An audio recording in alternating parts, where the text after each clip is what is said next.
So last year, I went to the UK with a couple of my friends for a prayer conference. When I was on my way, the Lord said, when you land, go to the hotel and seek my face for 12 hours. Day 2 of the conference, my friends and I encountered this woman who was by herself.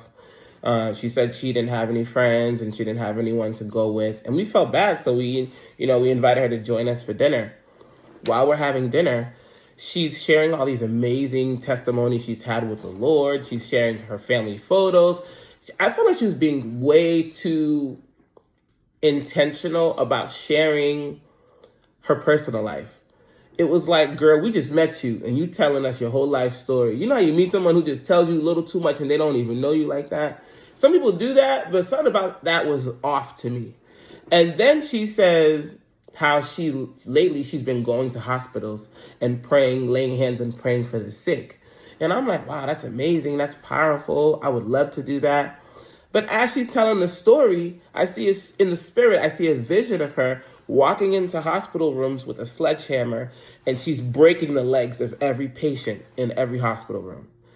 And it freaked me out. I'm like, hold up. She's saying one story, but the spirit is saying something different. Okay, something's off. This lady's not being honest. And mind you, I don't know you, so I have to hear what God is saying. So she continues to tell her story, but my countenance beginning to change because what I'm seeing and what I'm experiencing is not the same. And then she says, so what are you ladies praying about in this season?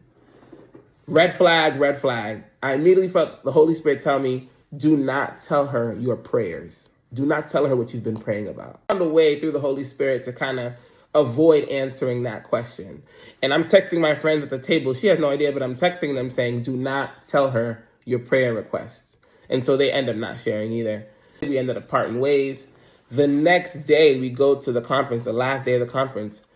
We saw her. She literally acted like she didn't know us. She didn't speak to us. We didn't speak to her. And we saw she started talking to another group of women.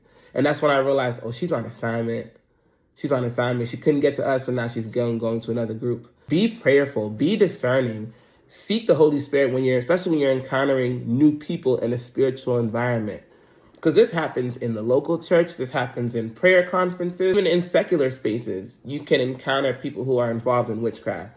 Be vigilant because you never know the person that you're communicating with could be the very person cursing against you and seeking the enemy concerning the things that you're praying to the Lord about.